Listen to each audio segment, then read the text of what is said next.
In the early hours of the day, when the sun is just starting to heat the runway, a pilot walks into a ready room on a U.S. Air Force base. She doesn't say much. She doesn't need to. Her focus is absolute. Her name is classified for now. Call her the Warthog pilot. She's one of a small but growing number of women trusted to fly one of the most feared attack aircraft in the U.S. arsenal. The A-10 Thunderbolt II, better known as the Warthog, she begins to gear up. It's a routine she knows by heart, but it never feels routine. The olive green flight suit goes on first. It's lightweight, flame-resistant, and designed for speed and protection.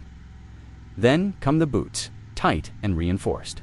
The G-suit, which helps her body handle the intense GI forces during combat maneuvers. She pulls on her gloves, straps on her survival vest, checks her radio, and finally grabs the helmet. Carbon fiber comes integrated. Visor sharp. Then it happens.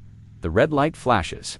The siren sounds. Scramble. She single quotes out the door in seconds. Sprinting across the sun-soaked tarmac, there's no hesitation, no wasted movement. This isn't training. This is real. In the distance, beyond the lines of support vehicles and scattered ground crew, her aircraft waits, framed inside a giant arched hangar. The A-10 looks almost alien in shape.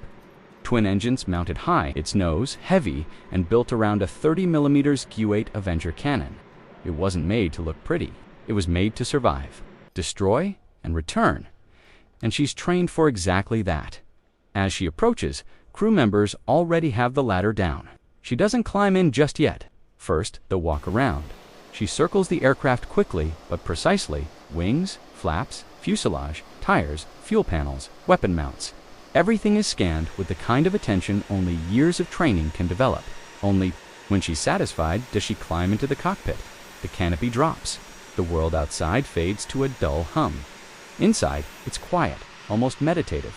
Switches click, systems boot up, radios come alive. The ground crew gives the thumbs up. She responds with a nod. The twin turbofans ignite with a deep, low rumble that turns into a roar. Fiery exhaust trails glow orange as the engines spool. The aircraft rolls forward, slowly at first, then faster, then throttle to max. The A-10 leaps from the runway, nose high, engines howling, flames trailing behind. She pulls up hard, banking toward the horizon. This is not just flight, this is purpose. Let's pause, because what you just saw, a woman strapping into 12 tons of titanium and jet fuel and taking to the skies, that's still rare. Only about 10% of all U.S. Air Force pilots are women. And for fighter and attack aircraft, the numbers are even lower. Every time one of them climbs into the cockpit, they're not just doing their job. They're reshaping the definition of who gets to lead, who gets to protect, who gets to bring the thunder. Flying the A-10 isn't about speed. It's about survivability, precision, close air support. It flies low and slow on purpose, to protect troops on the ground, to take hits and keep flying. There's a reason pilots call it the flying tank, and there's a reason she chose it her mission today. It could be anything: a combat readiness alert, a support mission, a simulated enemy engagement. She doesn't need the world to know what she's doing.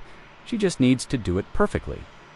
5 minutes ago, she was pulling on her boots. Now, she's carving through the sky, ready to face whatever comes next. Not for glory, not for headlines, but because she trained for this, because she earned this,